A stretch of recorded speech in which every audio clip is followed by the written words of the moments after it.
everybody. Welcome to today's edition of the Gamut Network. I have an incredibly interesting, accomplished woman on the show today. I am pleased to introduce you to Rosemarie, who is here to talk about her story as well as what she is working on, which I know you're all going to be incredibly fascinated by, as am I. Hi, Rosemarie. Thank you so much for joining us today. Well, thank you, Mindy. It's a pleasure. Can we start by hearing about your story, your journey, and why it has led you to where you are currently in life? Well, we can take the audience back in time to June 13th, 1998. This was the day that my life changed forever. It was a third wedding anniversary celebration with my husband, Mark. We went for a bicycle ride on a beautiful Saturday afternoon on a beautiful wooded trail. While we were riding, my husband thought he heard a gunshot, and he slowed down behind me to investigate to see what that was. Mindy, it was not a gunshot. What it was is the sound of the crack of a tree that had broken in half and had fallen. It was on its way to the ground when he saw it. He tried to warn me, saying, "Look over there, something's falling." And literally in an instant, I was crushed by a 7,000-pound tree, followed by live electric lines. Instantly paralyzed from the waist down. And how old were you at this point? 44. 44. So you've lived 44 years up until this point, a very typical able-bodied experience, and suddenly in a flash of a minute, your whole world was changed. Absolutely. Lucky to be alive. Many injuries as a result of that. I am in a wheelchair. I have recovered some of the paralysis and that I can walk with a walker in the house. I can use a bicycle, a three-wheeled recumbent bicycle. I have enough strength in my legs now to ride that bicycle. But my businesses were on absolute chaos. I had a publishing company and a speaking, training, and writing company. Both companies went on a hiatus for a long time with no income. Fortunately, I had disability income insurance that was my financial lifeboat. So your businesses were on hold. Everything changed in a flash of a minute. Can you tell us a little bit emotionally what that experience had to have been like for you in the following days, months, years, with a new normal that you had to figure out quickly? Well, initially when it happened, it's a surreal experience as you finally wake up from being unconscious and you're laying on your back and you're in excruciating pain and can't move from the waist down. So I knew it was very serious at that point.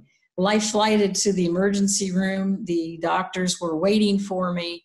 The anesthesiologist came up to me and administered the medication so that I would go to sleep for the surgery. And it was at that moment that I thought to myself, is this it? Will I wake up from this surgery? I knew it was bad.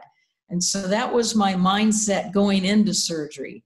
So you can imagine now waking up the next morning alive. You're laying in the hospital bed, you're hearing the whirl of all of the machinery, you're seeing that you're hooked up to everything, and you're just laying there on your back wondering what happened, and then realizing you are alive. And so I had a resolve at that point saying, I am lucky to be alive. I will take this, whatever they tell me happened, and I'll make the best of it because I have another chance here. I am alive. I'm going to do whatever I can to move forward with my life. I had a lot invested in my life at this point, and I wasn't about to just chuck it to the side. Everything that I had done to build my life and my business and my marriage, I needed to continue to thrive. Thank you, first of all, for being so honest and open and vulnerable about that. because that, I think that really goes to your character and who you are as a person, because you would have certainly had the allowance to feel, why me? Why did this happen? How am I going to continue my life? But you chose not to. And you saw the gratitude in being alive, and that you still had a lot of life to live and people to live for, naming your husband, Mark.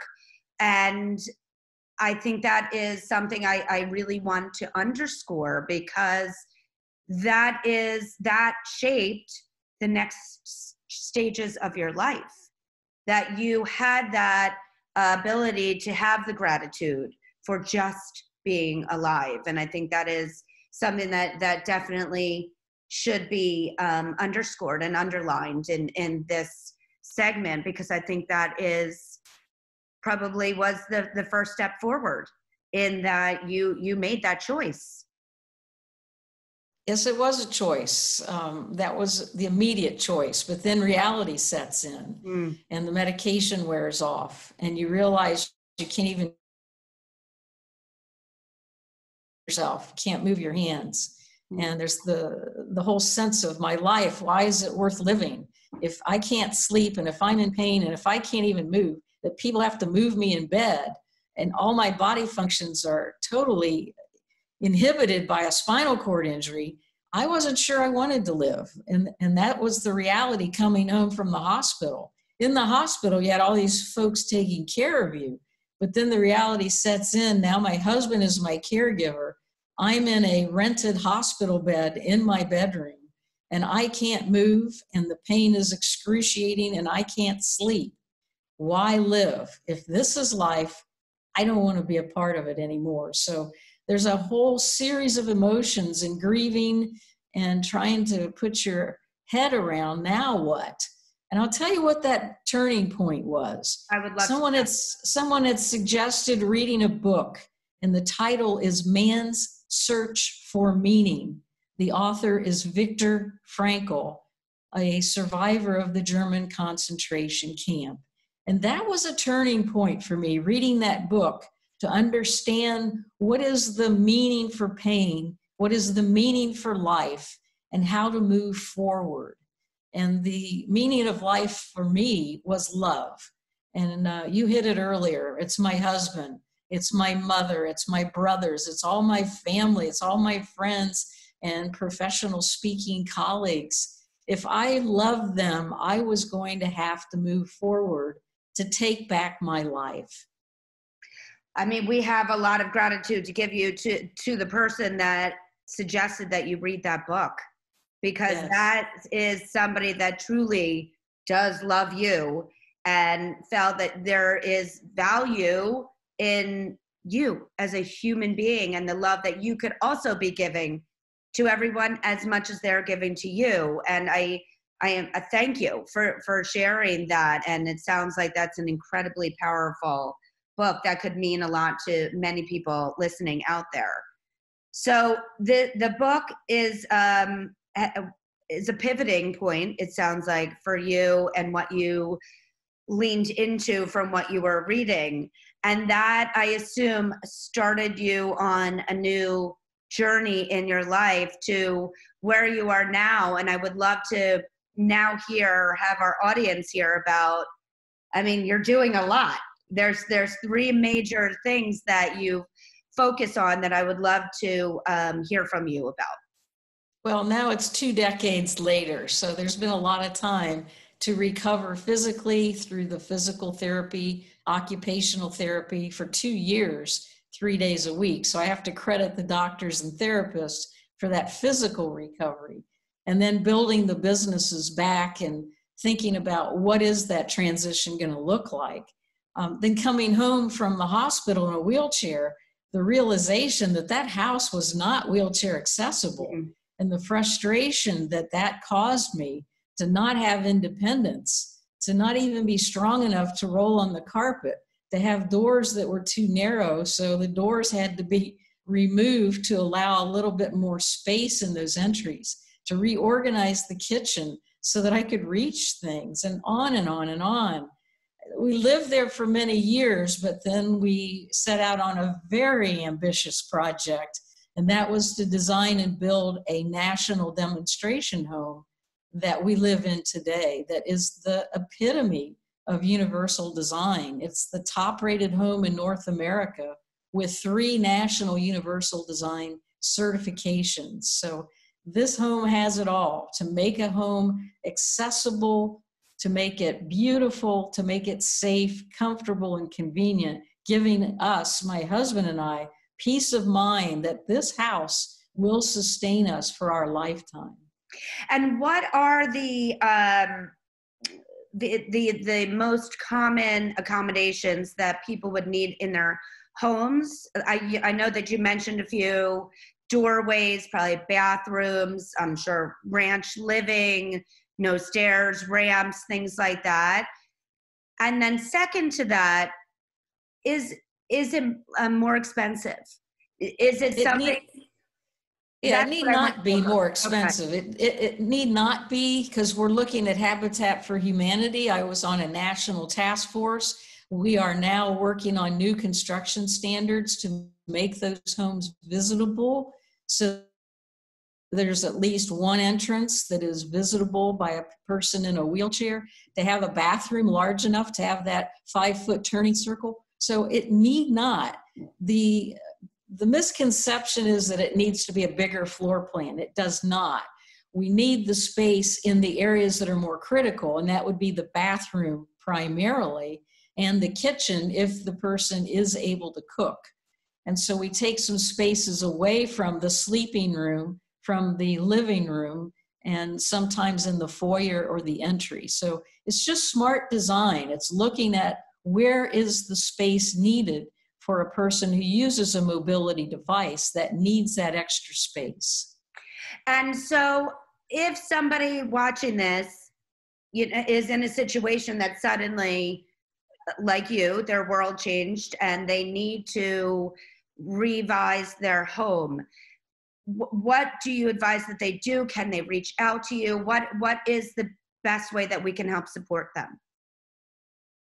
Well, sometimes the home can be slightly remodeled. It might be a simple thing of adding a ramp in the garage so that someone could get into the home from the garage area or from a front or a side door. We need at least one entrance to that house with appropriate ramping or a vertical platform lift, which was put into my original home. When I came home, there was no way to ramp it. It was too many steps. So a vertical platform lift was put in at the front entrance. So that was a solution, at least to get into the house. Now, we did live there for many years with some modifications, as I mentioned, taking doors away and moving things around. But in the long term, I didn't want to stay there. So you have to take a look at your finances and support that might be available in loans or grants, to see, is it possible that some modifications could be made to allow that house to be more accessible? If the answer is no, then it's time to look for something either already built or consider building new. Okay, great. And if people have more questions, what's the best way to connect with you for this topic specifically? This topic is something they can learn about on my website. The Universal Design Living Laboratory is the name of the website, as well as my home. And a very simple way and fast way to get to our website are just the 4 initials, UDLL.com. So UDLL.com. We have hundreds of articles. You can take a virtual tour of our home, so you don't have to come to Columbus, Ohio to see it. Google did the virtual tour, and you're amazed at going through this house. My husband did a video tour, so that's there also for you. And my email certainly is easy. It's Rosemarie@UDLL.com. So it's ROSEMARIE@UDLL.com. I also have a book that I wrote, the Universal Design Toolkit. And that was written for the consumer and the designer and the builder. We put a lot of effort in it. My husband and I are the writers and the photographers and the publishers of this. And I invite you to get a free chapter, which is a list of the universal design features in our home, room by room. And you can get that at our website, udll.com. Free chapter to anyone of the Universal Design Toolkit. Fantastic. Thank you. And we will also be posting all the links on our website and on social, so everybody can really find out more information, because this is something that is, again, like many of the other topics that we talk about, is something that you just don't think about.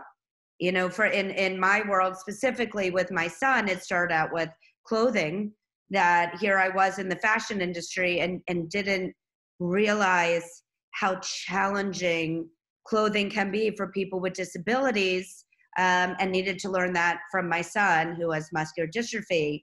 And we are also, as he's getting older and as his mobility is declining, also realizing the modifications that we need to be doing with our house and other decisions that are made because of what is easier for Oliver. The whole family now has to kind of lead by what is going to work for Oliver. Our home, our vacations, our clothing choices, all of that. And these are things that we have learned by having him in our life. So I think this is an unbelievable resource. Thank you so much for sharing that. But before we go, I know there's 2 other areas that you are focusing on that I want to make sure that we hit on before we leave. Sure. The motivational speaking and articles. My book is Take Back Your Life. I've got lots of articles on my website, especially in this time in America with what we're going through. So anyone who wants to read some of my articles, go to rosemariespeaks.com, ROSEMARIESPEAKS.com. Rosemarie Speaks is my main business website, and go to the section that deals with the motivational element of my speaking, which is all about resiliency and these articles are very precious to me. I was writing them as I was recovering. I had a monthly column in those early days, and then I created a book out of the column. And now, because of the motivation that's needed in the world today, I am writing new articles and bringing back some of the old ones in a new format and speaking to corporate America to help them to realize that change is not always bad, and what are the factors of resiliency to move forward to have a competitive advantage. Phenomenal. I mean, the world is incredibly grateful for everything that you are doing, especially for the population of people with disabilities, caregivers, anybody that is connected to our population. So I think that we are very lucky to have had you on the show. So as a resource, as a success story, as of taking what could be viewed as a tragedy and making it into something that is helping millions and millions of people. So thank you so much for that. And before we go, I'd like to ask all of my guests one final question. And that is something that is very important to me, and I try to live my life around, and that's the notion of a vision board. And I put anything that is that I want to see in my future, or things that I want to accomplish, or people that I want to meet, and I hold it very dear and will manifest it in my life. I can't imagine more of what you could be doing, but who or what would be on your vision board? Well, because of a lot of postponements lately, I would like to put those things back on my vision board. My husband and I had a trip to Italy scheduled in June, and we had to postpone it. So I'd like to see that happening this fall. We are celebrating our 25th wedding anniversary Yay! on June the 10th this year. Happy anniversary. Yes. So we were planning to be in Italy celebrating, but now we will postpone our celebration till the trip to Italy can be scheduled again. I have had so many of my live speaking events postponed. and I want to be back in front of the audiences. I was to speak for the American Institute of Architects, their national convention about the house, and it was postponed. So I'm hoping they ask me to do a virtual one, or if they do have the opportunity to reschedule this national conference, to bring me in. I love being in front of audiences and meeting people before and afterwards to make a difference in their lives. If you are watching this and are as inspired as I am, please reach out to Rosemarie, get her in front of audiences. Let's together change the way people with disabilities are viewed in pop culture, how they're designed for, and Rosemarie is a solution. Thank you so much for joining us today. It was so inspiring to hear your story, and I'm incredibly grateful. I'm honored and humbled to have been your guest. Thank you so much, Mindy. Thank you. And if you would like to be a guest on the Gamut Network, please email us at talent@gamutmanagement.com and tell us why you would be a great guest. And again, please subscribe to our YouTube channel at the Gamut Network so you can hear amazing stories like this. Thank you again.